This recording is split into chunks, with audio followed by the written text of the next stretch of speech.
स्वामी अमृतानंद पंचाल।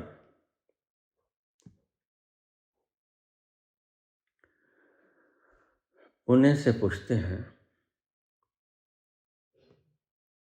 बहुत से व्यक्ति अच्छे कर्म कर कर भी दुखी हैं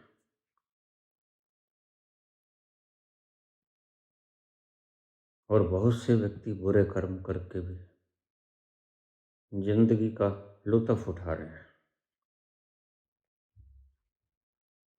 कर्मों की इन अवस्थाओं को कृपा करके गहनतम तल पर जाकर व्याख्यायित करने का कष्ट करें। अपने जीवन की कहानी से स्वामी अमृतो आपके प्रश्न का जवाब दूंगा।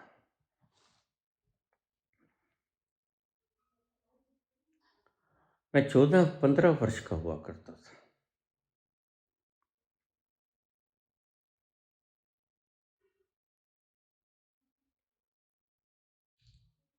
एक बिल्ली हमारी छत के ऊपर चूहे को पकड़ के खा रहे थे।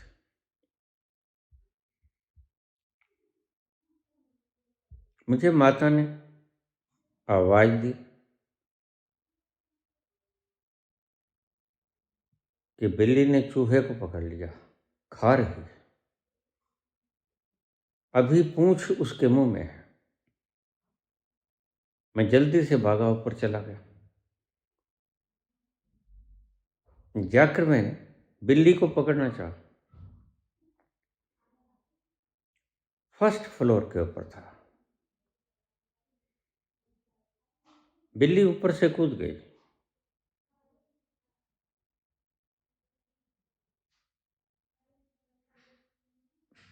और करीब 15 फुट के ऊपर तो था ही। ऊपर कूदने से बिल्ली मर गई, चूहा बच गया।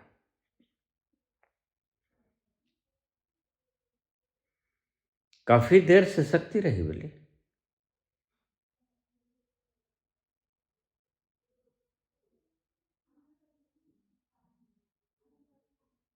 और मुझे उस कर्म का फल थोड़ा सा मिला। मैंने जब इस वारदात का विस्तार मांगा तो मुझे विस्तार दिया गया कि फल मिलते हैं मनशा प्लस कर्म। इन दोनों का जब संयोग हो जाता है तो फल मिलता है। अकेली मनशा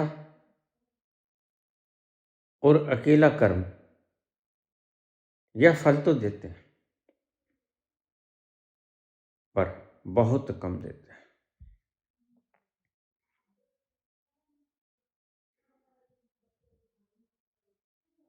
क्योंकि मेरे मन में मैं ऊपर भागा दौड़ा, बच्चा ही था, किशोर अवस्था में भी नहीं आया था। खूब तेजी से भागा और बिल्ली मुझे देखकर भागने लगी। तो जो बाजरा होता है 3-4 फुट का, उसके ऊपर से उसने छलांग लगाई और नीचे गिर पड़ी। नीचे सड़क थी, वह तड़पती हुई मर गई। चूहे की पकड़ उसने छोड़ दी, चूहा भाग गया।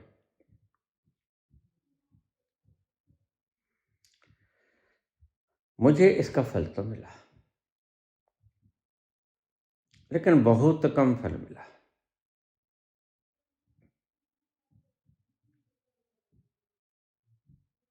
विस्तार से जब मैंने पूछा कर्मों के फल का, तो बाबा ने बताया कर्म मनसा और कर्मणा, जब दोनों के संयोग से कर्म होता है तो वह पूर्ण फलीभूत होता है।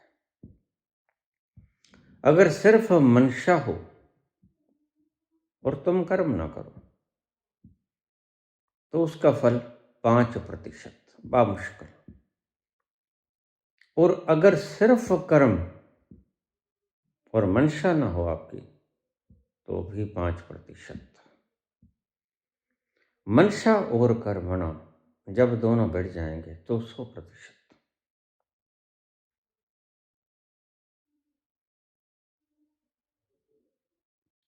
अपने जीवन की कहानी, सत्य कहानी। किसी ने कहा बिल्ली मर गई है, सोने की बिल्ली बनाकर दान करनी होगी। पिताजी इतने अमीर तो थे नहीं, तो उन्होंने वैसे कुछ थोड़ा बहुत दान पुण्य कर दिया।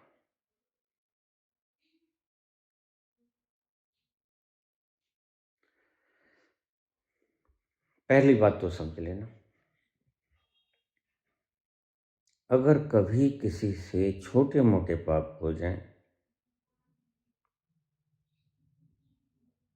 जो पाप करने की इच्छा ना हो, मनसा ना हो, कर्म हो जाए। जैसे बहुत बार हमारे से कीड़ियां मर जाती हैं किचन में,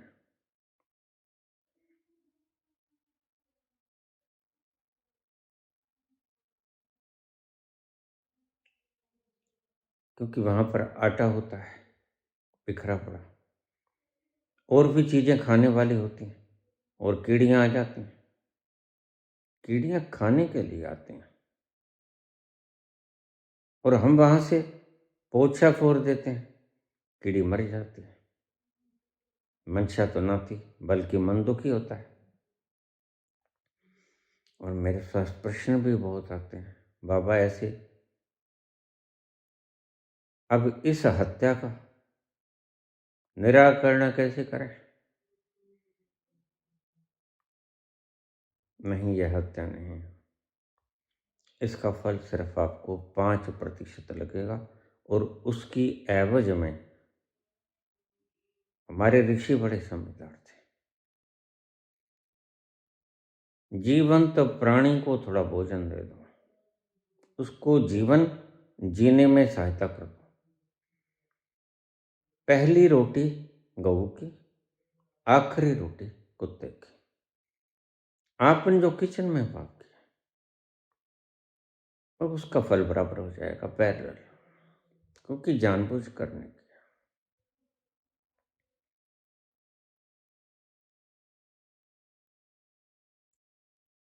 हमारी परंपरा चल पड़ी है, हमारे आज तक पहली रोटी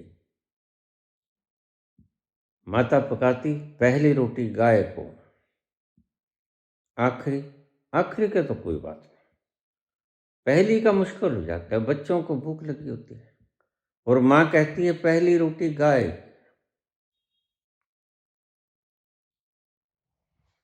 वहां मुश्किल खड़ी होती है।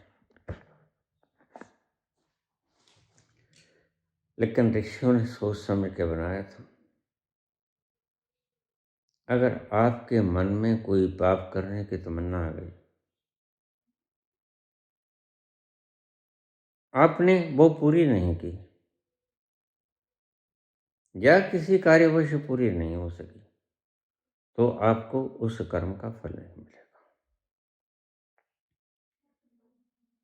अगर आपके मन में मंशा ना थी, लेकिन आपसे पाप हो गया, अनजाने में हो गया, तो आपको उसका भी फल नहीं मिलेगा। परमात्मा की सृष्टि के हिसाब से मैं जवाब दे रहा हूँ, क्योंकि इस पुत्र ने प्रश्न पूछा है, पर आप परमात्मा की सृष्टि के हिसाब से दंड दोगे तो उसकी सृष्टि में दंड कैसे होता है? उसकी सृष्टि में दंड ऐसे होता है, अकेला कर्मणा और अकेला मनसा। वाचा की तो बात छोड़ दो, वाचा की बात छोड़ दो, मनसा वाचा कर्मणा, मनसा और कर्मणा जब दोनों मिलेंगे तो 100% फल मिलेगा आपको। अकेला मनसा और अकेला कर्मणा 5-5% कर्म देंगे। इसलिए रसोई में काम करने वाली माताएं, बच्चियां, बहनें इस दोष से मुक्त हो जाएं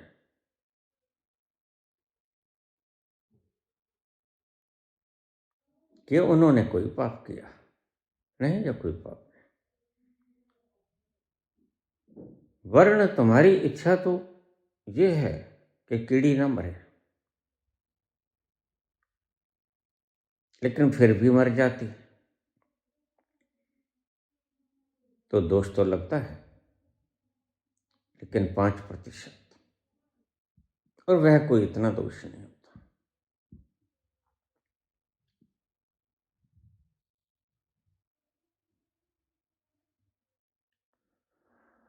एक और प्रश्न आया है। ईश्वर के हिसाब से राजनीति में 100% सुस्पष्टता लाने के लिए परमात्मा की प्रणाली क्या कहती है? हाँ, ये प्रश्न काम का है।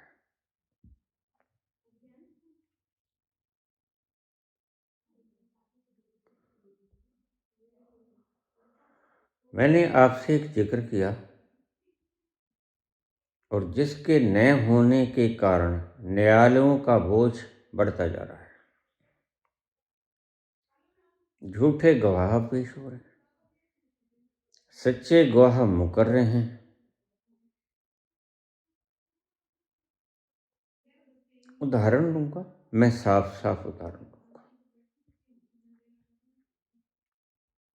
हमारे प्राइम मिनिस्टर नरेंद्र मोदी,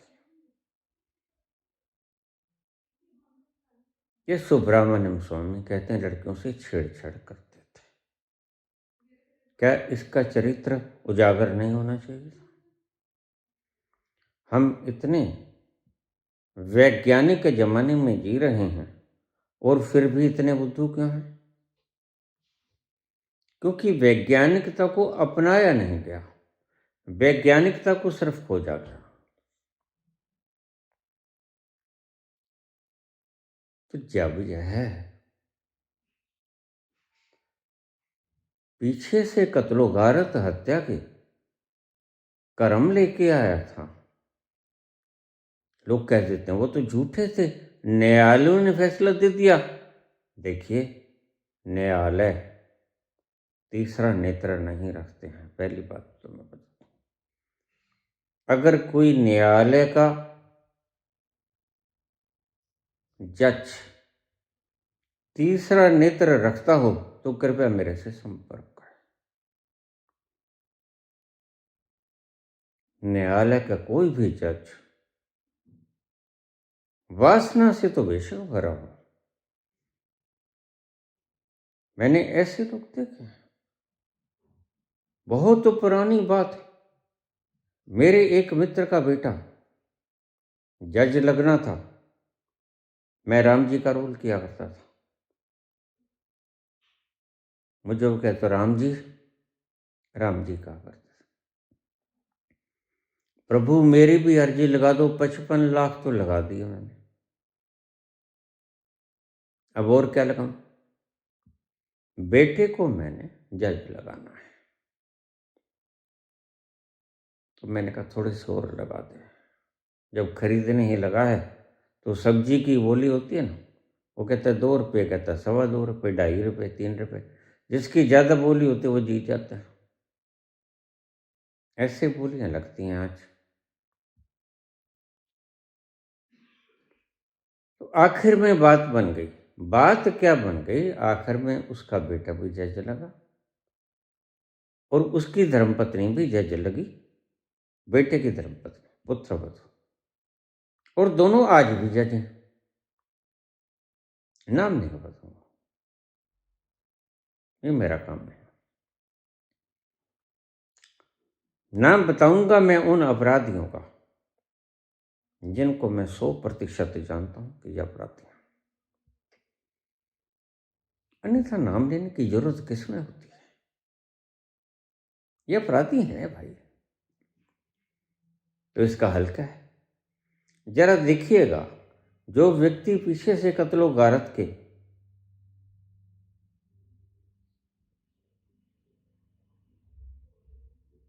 अपराध लेके आता है, वह देश के सर्वोच्च पद के ऊपर आसीन होना चाहिए कि नहीं होना चाहिए? कोई भी नहीं कहेगा होना चाहिए, या इसको जूते मार के भगाना चाहिए। फिर ये कह देगा ये तो न्यायालय ने कह दिया कि दोष मुक्त है। नहीं, न्यायालय की बात मैं तो नहीं मानता, क्योंकि मैं जानता हूं, तीसरे नेत्र का रखने वाला व्यक्ति अच्छी तरह से जानता है कि जिसका तीसरा नेत्र नहीं खुला वह मूर्ख है। वह जजमेंट न्याय के रूप में नहीं देगा, वह जजमेंट फैसले के रूप में देगा। सुन के इधर का सुन लिया, उधर का सुन लिया, और फिर देखो यह है जजमेंट का खाक हुई। तेज तर्रार तार्किक जीत जाते हैं जो झूठे होते हैं, और हल्के फुल्के वकील हार जाते हैं, जो बेचारे ज्यादा तर्कवादी नहीं होते, जिनकी बुद्धि इतनी पैनी धार नहीं रखती, चाहे वो सच का पक्ष ही लेते हों, लेकिन वो हार जाते हैं। अक्सर ही ये चलता है, न्यायालय में आप देख लेना। इसमें जज का कोई दोष नहीं। तो क्या होना चाहिए? बस मेरी सारी ऊर्जा, जीवन की ऊर्जा इन्हीं कामों पे लगी। किसी न किसी तरह व्यक्ति अपने गहरे तलों पे पहुंच के अगर तीसरा नेत्र जागृत ना कर पाए तो कम से कम तीसरे नेत्र के करीब आ जाए, विशुद्धि चक्र से पार हो जाए। थोड़ा सा वह न्याय को ठीक ठीक ढंग से कर पाएगा। पूर्ण न्याय ना सी, लेकिन न्याय के करीब व्यवस्था वो बैठा लेगा। मेरा सारा प्रयास इसी पर है। संसार को बदलना बहुत आसान है, आध्यात्मिकता के द्वारा। तुम्हारी विद्या, तुम्हारे विद्यालय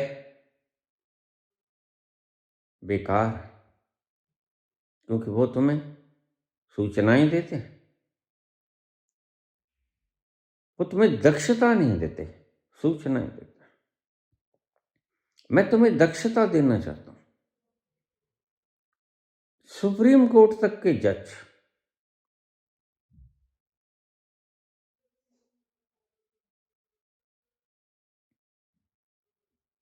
अभी बहुत से जज मैंने देखे अभी मूलाधार पे केंद्रित है, स्वादिष्टान पे, मणिपुर पे,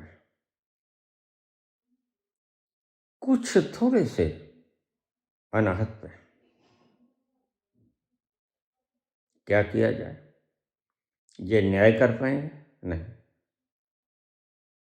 और एक बात को और भी ध्यान में रख लेना, जितने निचले तल पर तुम होगे, मूलाधार, स्वादिष्ठान, मणिपूरक, उतने ही तुम संशय से ग्रस्त हो गए।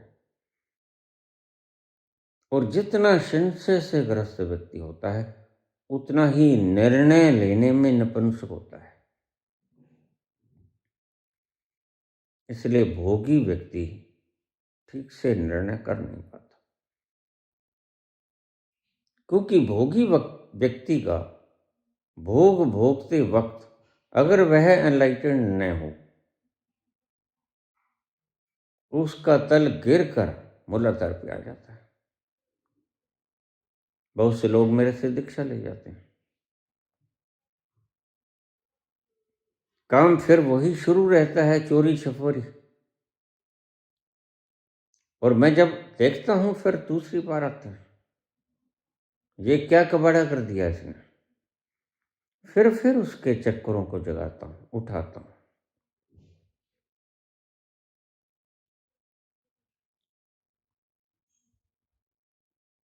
लेकिन क्या किया तुमने? दीक्षा लेने के बाद तुम्हारा कर्तव्य था जिस चक्र पे तुम पहुंचा दिए गए बलपूर्वक, उस चक्र पर बने रहने का, अधिष्ठित रहने का प्रयास करो। अच्छे कर्म करके, मानवता की सेवा करके, झूठ न बोल के, सत्यवादिता को अपना के, प्रेम से, आनंद से अपना जीवन व्यतीत करके, शुद्ध शाकाहारी भोजन करके, तेज मिर्च मसालों से युक्त ये चाउमीन चूगा वगैरह न खा के अपनी उस शक्ति को उस चक्कर तक सीमित रखो, नीचे ना आने दो। लेकिन मैं जब दूसरी बार व्यक्ति आता है 2-4 महीने के बाद, मैं देखता हूं फिर वही मूलाधार का मूलाधार। क्या किया जाए? यह है तुम्हारा कर्तव्य है। गुरु ने अपना काम कर दिया। 30% लोग अपनी ऊर्जा को वहीं रखे होते हैं, थोड़ा सा ऊपर भी ले जाते हैं, और उन्हें देखकर मुझे प्रसन्नता होती है। 70% तक के लोग अपनी ऊर्जा को गिरा देते हैं। वो फिर स्वाधिष्ठान पे आ जाएं, वो फिर मणिपुर पे आ जाएं, या बिल्कुल घर के जाएं, मूलाधार पे आ जाएं, तो मेरा प्रयास व्यर्थ हुआ। फिर ये कहेंगे बाबा आपने वायदा किया था। हाँ, किया था। फिर क्या झूठ बोलते हो? नहीं। फिर ये क्या हुआ? ये तुम्हारी अय्याशी के कारण हुआ।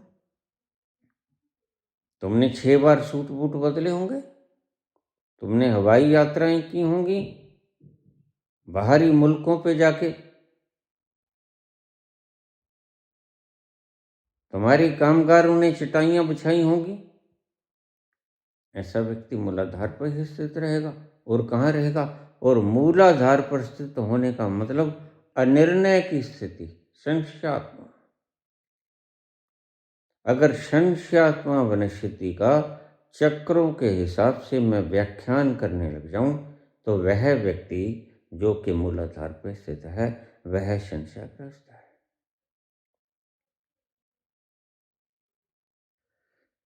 जैसे जैसे आप मूलाधार से ऊपर उठे और आज्ञा चक्र पे पहुंचे, और कम से कम विशुद्धि चक्र पे पहुंचे, तो आप निर्णय लेने की क्षमता से युक्त हुए। फिर जैसे आज्ञा चक्र पे पहुंचे तो निर्णय लेने की क्षमता से भरपूर हुए।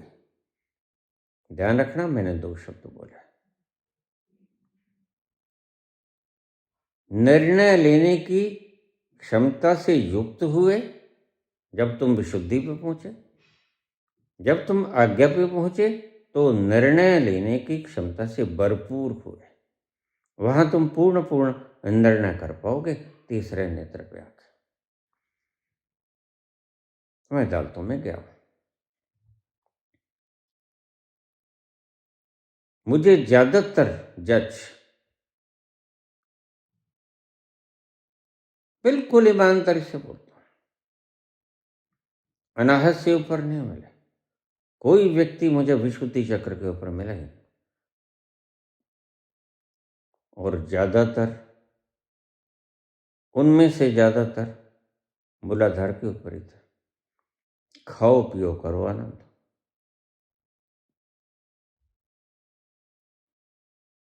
ये जो 55 लाख रुपए दे के व्यक्ति आज जैसे लगा है, कल को मुवक्किलों से ये खैर गुजारेगा। यह फिर निर्णय को बेचेगा कि नहीं बेचेगा? तो फिर गलती किसने की? गलती उसने की जिसने इसको जज बना दिया। कोई काबिलियत के बेस पे बने शुद्ध, और कोई काबिलियत के बेस पे ना बने, धन दे के बने, वह अशुद्ध। वह फिर कोई भी फैसला कर देगा, वह तुच्छतम फैसला होगा। वह फैसला विपरीत भी कर सकता है, ध्यान में रख लेना। तब मैं कह रहा था, जब मोदी जी महाराज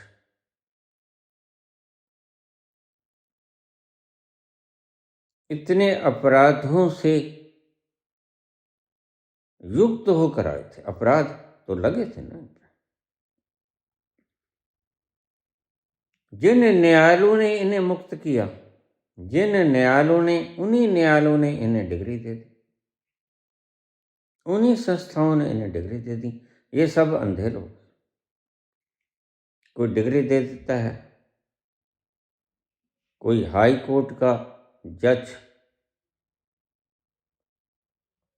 अपनी कुर्सी को छोड़ के बीजेपी ज्वाइन कर लेता है, भला इसमें कितनी सी शुद्धता बची होगी? जो एक भ्रष्ट पार्टी को ज्वाइन करे। नहीं नहीं नहीं, गुस्सा मत खाओ, यहां गुस्सा नहीं खाओ, चलेगा भी।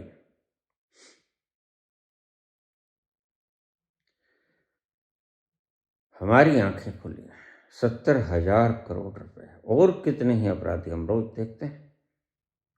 फाइल खुल गई, चलो गंगा स्नान करो, और 2-3 दिन के बाद बीजेपी के मंच के ऊपर दिखेंगे।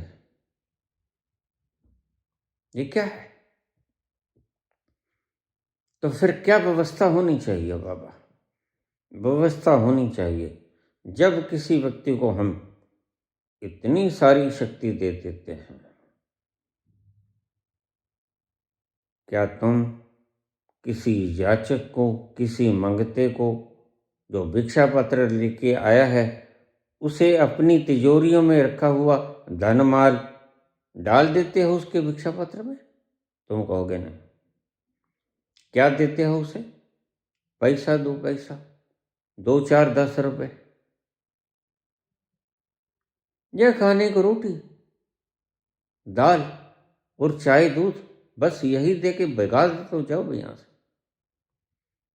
जिसको आप देश की सर्वश्रेष्ठ कुर्सी दे रहे हो, तो फिर क्या होना चाहिए पैमाना?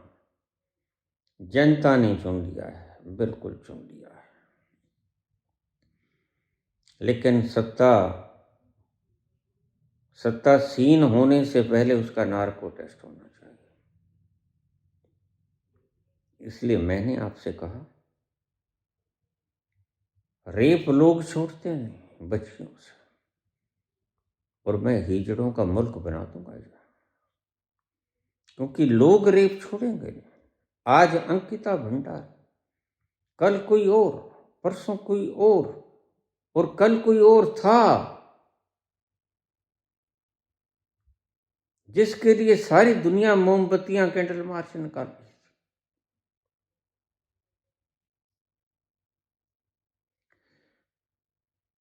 क्या स्त्री होना अपराध है? स्त्रियों की सुरक्षा में इतने ढील क्यों? जब भी हम किसी व्यक्ति के हाथ में शक्ति देते हैं, उसकी योग्यता परिलक्षित होनी चाहिए, प्रमाणित होनी चाहिए। प्रमाणित कैसे करें? हमारे पास टेस्ट है,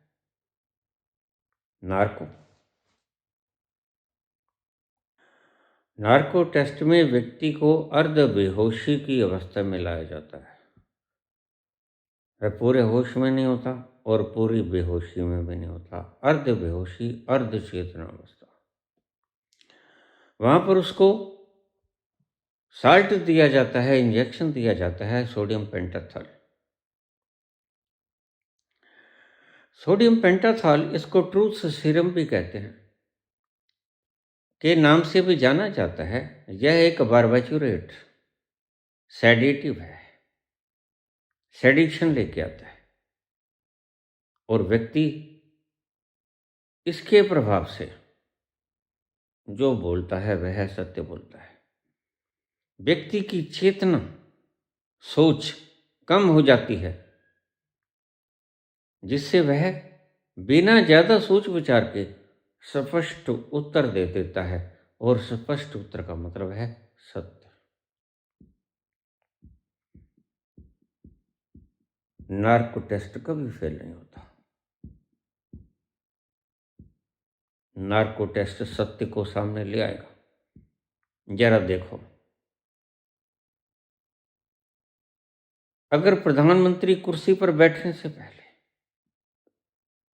तुम सत्ता दे रहे हो उसे, तुम अपने लोकर का सारा सामान, हीरे जवाहरात वगैरह सब उसे सौंपने जा रहे हो, ये लो, और अगर वह उसका दुरुपयोग करना शुरू कर दे तो तुम क्या करोगे?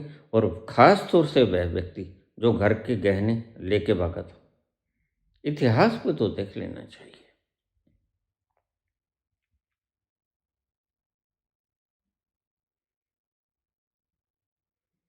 तो वह चोर प्रवृत्ति का है। उसे हम लोकर का सारा कीमती सामान सौंपने जा रहे हैं।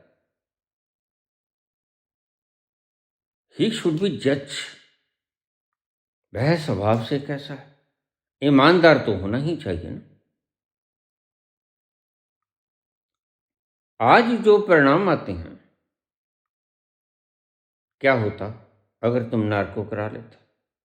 पहली बात, भक्तों को झूठ बोलकर बरगलाया नहीं जा सकता था, आज इतने भक्त न होते।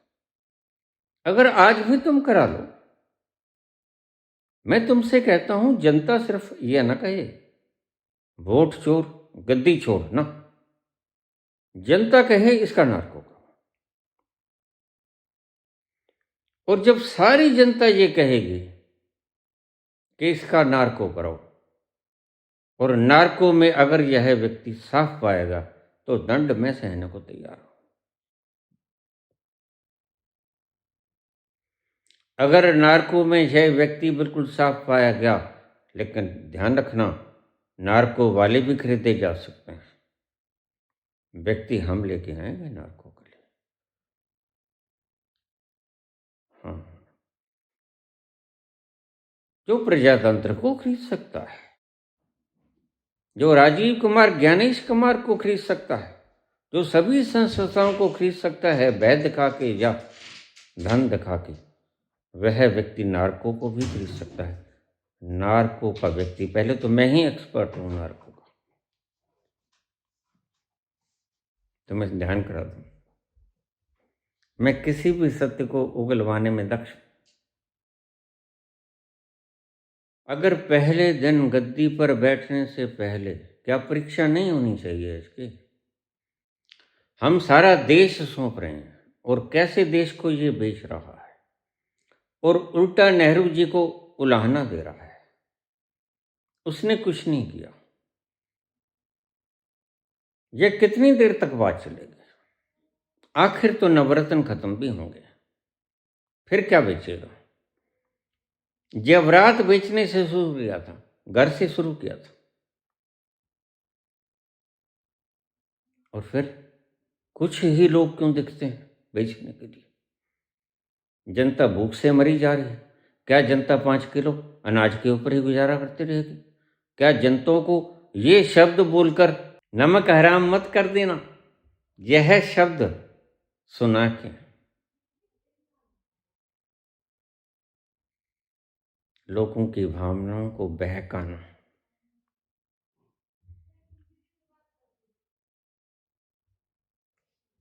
तो इसका उपाय क्या होना चाहिए बाबा? नार्को। और अगर नार्को से भी कोई बच जाएगा तो मुख्य गद्दी पर बैठने वाला मेरे पास ले आओ एक बार। मेरे पास ऐसी विधियां हैं जो नार्को उसके बराबर 100वां हिस्सा है, फिर मेरे सामने झूठ ना बोल सकेगा। मैं उन किरणों को उत्पन्न कर लूंगा, सभी प्रकार के किरणों को उत्पन्न करना, सभी प्रकार के वेव्स को उत्पन्न करना मैं भली भांति जानता हूं। मैं इस चीज का मास्टर। अभी कल परसों 14 तारीख को मकर संक्रांति के दिन दीक्षा तो देनी नहीं थी, मैंने कहा सिर्फ दर्शन। तो लोगों ने सोचा कि दर्शन बस जाएंगे, देख के चले जाएंगे, लेकिन नहीं, मैंने नई प्रणाली याद कर दी। डेल्टा वेव्स पर बोल रहा था, मैंने कहा आज डेल्टा वेव्स इनको पिलाते हैं। क्या होती हैं डेल्टा वेव्स? मैंने अपने भीतर का समुद्र खोल दिया, नार्को का। बाप है ये डेल्टा।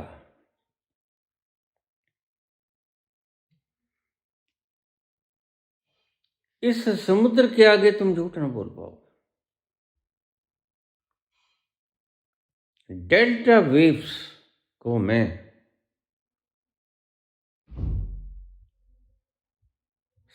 सत्य की परम मूर्ति गना करता हूं। इसीलिए उस तत्व के पास पहुंच के व्यक्ति झूठ नहीं बोल पाता।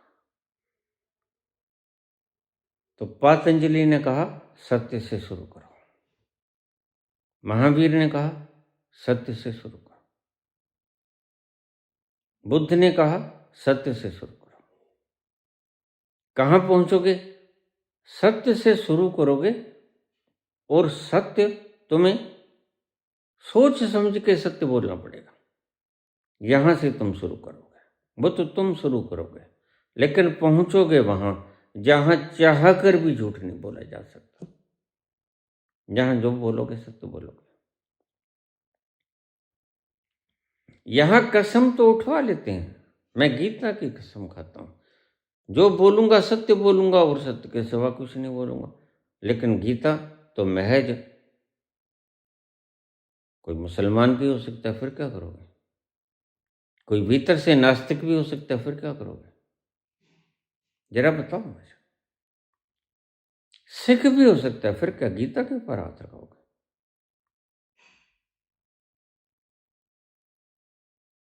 पतंजलि कहता सत्य, बुद्ध कहते हैं सत्य, महावीर कहता है सत्य। इनसे शुरू करो और बलपूर्वक शुरू करो। झूठ मत बोलो, चाह कर भी झूठ ना बोलो। तुम्हारा मन कहेगा झूठ बोल दो, तुम कहो नहीं बोलना, हमने सत्य बोलना। सत्य से शुरू करो प्रयास के रूप में, और उस सत्य तक पहुंचो जो अप्रयास में बोला जाता है। फिर तुम झूठ बोलोगे नहीं, झूठ बोल सकोगे नहीं।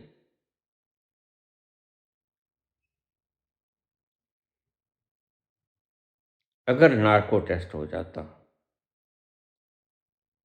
चाहे तुम अंधेरे कमरे में कर लो, वहां पर विपक्ष के लोग होने चाहिए, ध्यान रख लो। विपक्ष कभी खरीदा नहीं जाता। विपक्ष के मुख्यतः लोग नहीं खरीदे जाते। ये नायडू वगैरह तो खरीदे जाते हैं, नायडू, नीतीश, ये खरीदे जाते हैं। विपक्ष के मुख्य लोग नहीं खरीदे जाते। अब राहुल को कैसे खरीदोगे?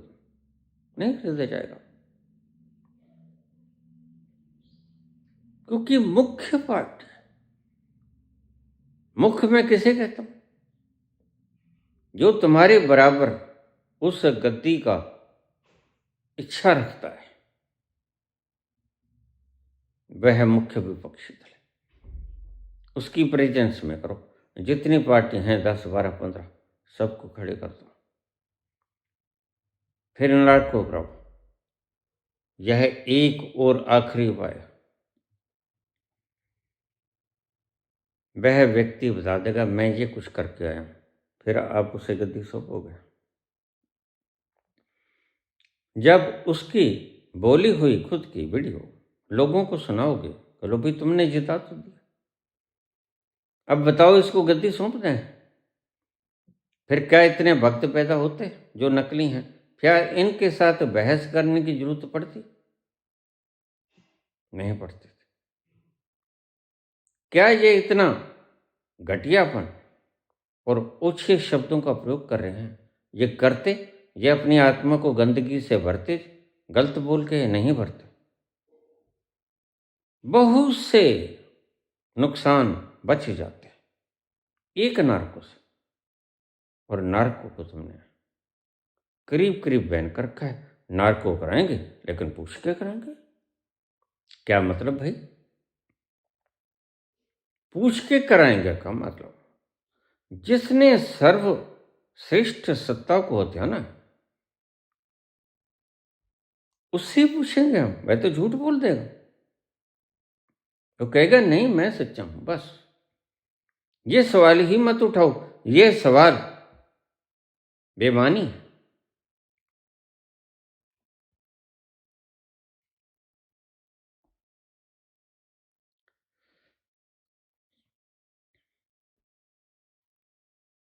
अगर प्रथम पड़ाव पे झूठ और पाप को रोक लिया जाए, अगर बीज को ही नष्ट कर दिया जाए, तो वृक्ष पैदा नहीं होगा।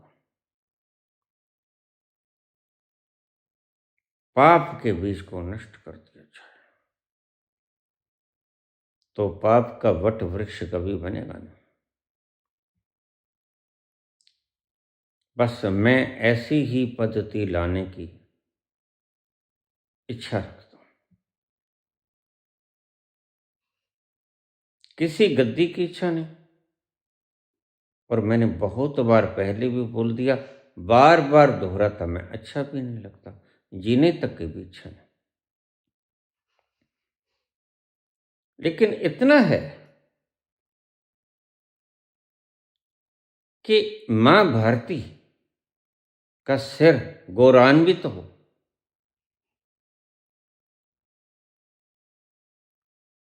मां भारती के आगे श्रद्धा से नमन करें विदेशी लोग। इसमें अभूतपूर्व क्षमता है।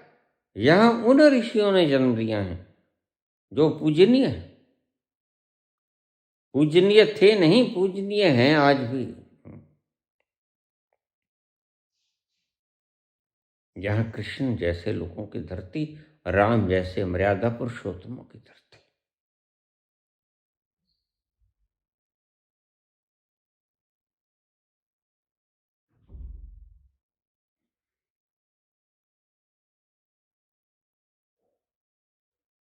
जिन गद्दियों के लिए तुम लारें टपकाते फिरते हो, यह उन महानुभावों की धरती है जिन्होंने पलक झपकते ही इसको छोड़ दिया। और सही मालिक थे, मालिकाना हक था, बड़े थे राम। ऐसे ऐसे अभूतपूर्व लोगों ने जन्म लिया,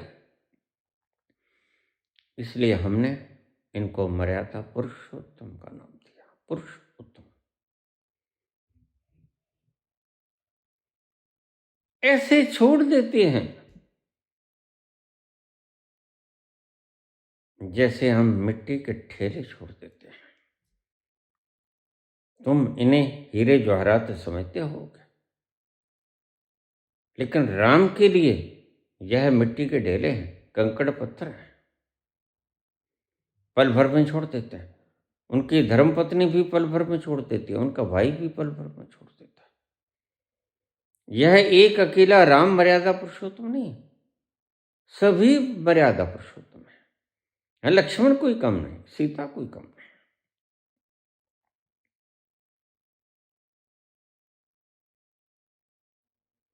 ये स्त्री उत्तम समझ लो।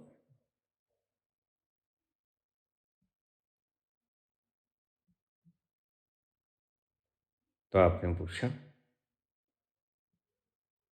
मनसा और कर्मणा, इन दोनों के संयोग से जो घटित होता है कर्म, वह परिपूर्ण कर्म होता है। 100% उसका फल मिलना चाहिए। परमात्मा ऐसे फल देता है। अगर सिर्फ कर्म हो गया, इसलिए 12 वर्ष की उम्र तक कर्म का परमात्मा दंड ही नहीं देता। परमात्मा की सृष्टि में 12 वर्ष तक, देखिए, यह कोई आनुपातिक व्यवस्था नहीं है। परमात्मा किसी किसी व्यक्ति को 8 वर्ष के बाद भी कर्म करने की मनाही है अपनी इच्छा से।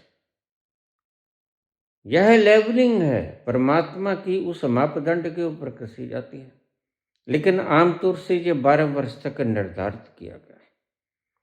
12 वर्ष के बच्चे को बहलाया जा सकता है, बहकाया जा सकता है, इसलिए वह है स्वतंत्र नहीं। 18 वर्ष का बच्चा जाकर स्वतंत्रता से सोच सकता है, निर्भीकता से, अगर उसके पास दबाव न हो।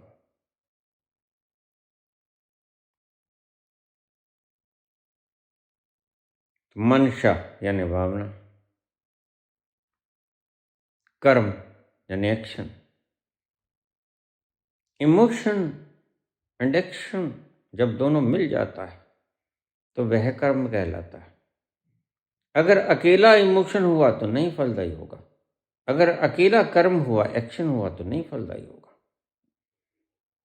Action plus emotion, that is called कर्म, यह फल देगा आपको।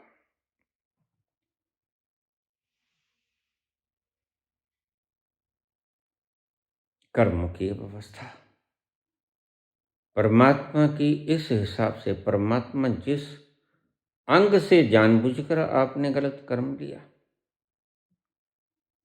फिर अगले जन्म में मेरी जहाँ 4 इंच होके, मेरी जहाँ जिला जलंधर,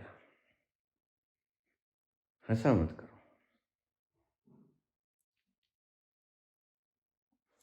इस वीडियो को गौर से कॉर्नर में बैठकर किसी एकांत स्थान पर सुनना तो समझना। अगर प्रथम दृष्टया यह बात लोगों को पता चल जाता कि मोदी है तो मुमकिन है का नारा देने वाला व्यक्ति ऐसे कर्म करके आया है, तो क्या यह आज लंबी डार जो लगी है वो लग सकती? देश के 11 अमूल्य वर्ष खराब नहीं होते। 11 है अमूल्य वर्ष। मैं जब तक बैठा हूं इस पद्धति को सुंदरतम ढंग से बना के जाना चाहूंगा। खराब तो मानव कर ही लेता है, लेकिन कभी भी इतना खराब नहीं कर पाओगे जितना आज। ऐसी व्यवस्था सौंप के जाऊंगा तुम्हें। 17 व्यक्ति हैं ऐसे, मैंने पहले भी बताया था। 17 व्यक्तियों का नार्को करा लो, परिणाम अगर जो मैं कहता हूं ना आए तो दंड आपका। आप दंड देना अपने हिसाब से जो भी चाहो मुझे।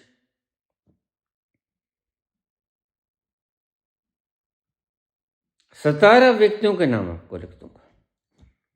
उनमें से 3 तो मैं अक्सर बोलता ही हूं, 5 ही बोलता हूं। मोदी जी, अमित शाह जी, अडानी जी, अंबानी जी और अजित डोभाल जी, ये पकड़ लिए गए।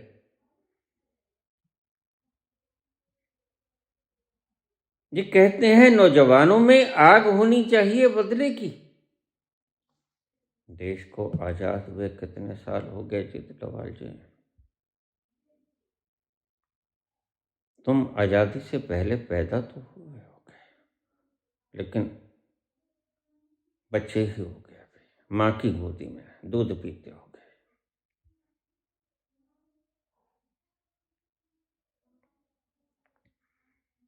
दो 3 साल के हो गए, अब 81 साल के हो जाओगे। 2-3 साल की तुम माँ की गोदी में चलते हो गए। स्वतंत्रता संग्राम में आपका कोई योगदान नहीं। तो डोभाल जी, मैं आपसे पूछता हूं, बदला किससे लेना? क्या तुम बदलों में ही उलझे रहोगे? इन्हीं कामों के लिए इस देश का सत्यानाश कर दिया तुमने। तुम एनएसए की पदवी पर जाने के योग्य थे? इतनी घृणा की आग, नफरत की आग दिल में पालकर कोई देश चला सकता है? देश चला सकता है कोई बुद्ध? शांति से। राजा के हृदय में आग नहीं होनी चाहिए और राजा के सिर पर कलंक का बोझ भी नहीं होना चाहिए। ये दोनों चीजें जिस राजा में हैं, वह देश को बहुत अभूतपूर्व ढंग से चलाएगा। फिर सुन लो इसे। हृदय में और मस्तिष्क में नफरत की आग न हो और शांति हो। ऐसे व्यक्तित्व का मालिक ही देश को चला सकता है, लेकिन कमजोर भी ना हो। कृष्ण बड़े करुणावान हैं, प्रेमी हैं, रास रचाते हैं, राज भी करते हैं और कृष्ण आज तक पूजे जाते हैं। तुम मस्तिष्कों पर राज करना चाहते हो? नहीं नहीं, मैं तुम्हें कहता हूं हृदयों पर राज करो और मैं तुम्हें हृदयों पर राज करना सिखा दूंगा, जो तुमने किसी ने भी तुम्हें नहीं सिखाया। हृदयों पर राज करना ही असली राज होता है। मस्तिष्कों पर राज करना राज नहीं होता, वो तो तानाशाही होती।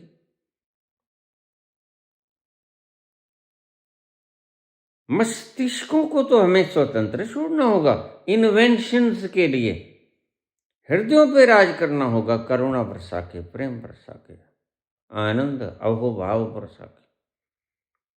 मस्तिष्कों को हमें इंडिपेंडेंट करना होगा कि जाओ खोज करो, वो अध्यात्म की करो, वो विज्ञान की करो, वो किसी भी सर्कल की फील्ड की करो, कोई बात नहीं, लेकिन मस्तिष्क हम स्वतंत्र कर देंगे। और सही प्रोग्रेस के लिए, सही विकास के लिए हृदय का स्वतंत्र होना आवश्यक है। तुम काम जो करते हो वह हृदयों को और मस्तिष्कों को सही सही रूप से चला नहीं था। तुम मस्तिष्कों पर राज करना चाहते हो। मस्तिष्कों को स्वतंत्र छोड़ना होगा, बुद्धि को स्वतंत्र छोड़ना होगा, राज करना होगा प्रेम बरसा के, सबसे सद्व्यवहार करके, करुणा बरसा के, आनंद बरसा के, अहोभाव बरसा के, शुक्राना बरसा के हृदयों को आनंदित और पुलकित करना होगा। फिर राज करने के तुम अधिकारी हो सकोगे। तो 17 लोगों की लिस्ट मैं तुम्हें दे देता हूं, जिन्होंने इस देश को खोखला कर दिया। 17 लोगों की आप नार्को करो। सबसे पहले तो सबसे मूलभूत लोगों का नार्को होना जरूरी है। वो मूलभूत लोग 3 हैं: नरेंद्र मोदी, अमित शाह, अजित डोभाल। आज अजित डोभाल पहले नंबर पे आ गए। आखिरी तरकश का तीर आखिर में निकला। हम उस देश के वासी हैं जिस देश में गंगा बहती है। नया युग है, नई आवाज, नई सोच और नई राजनीतिक व्यवस्था। हमें ईमानदार आदमी की आवश्यकता है। कृपया, अगर आप सच में ईमानदार हो तो हमें आप कांटेक्ट करो। बस कांटेक्ट, सिर्फ आप अपना नाम और एड्रेस भेज दो। किस दिशा में काम कर सकते हो? हमें जरूरत है आज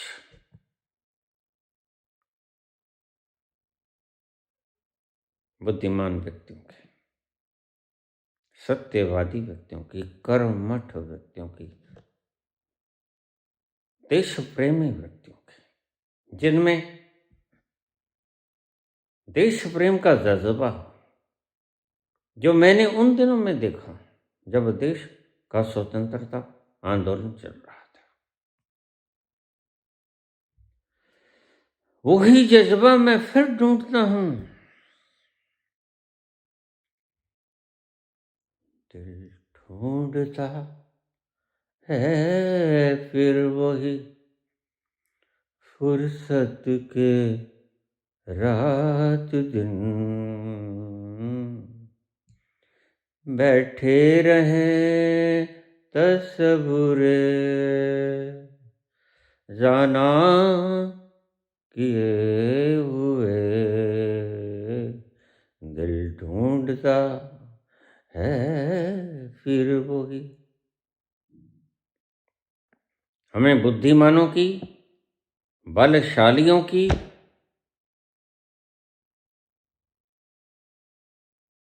और देश सेवा करने वालों की, देश पर मर मिटने वालों की जरूरत है आज। अगर आप चाहते हैं तो हमें अपना नाम और एड्रेस भेजने की कृपा कीजिए। आज देश को आपकी जरूरत है। इतना तेरे लेख किसी के समझ न आते हैं, विधना तेरे लेख किसी के समझ न आते हैं, जन जन के प्रिय राम लखन सिय बन को जाते हैं, हो विधना तेरे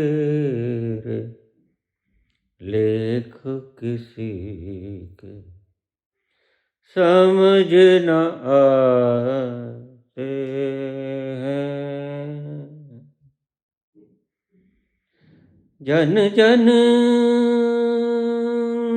के प्रिय राम लखन सिय बन को जाते हैं, हो विधना तेरे देख किसी समझ न आते हैं। धन्यवाद।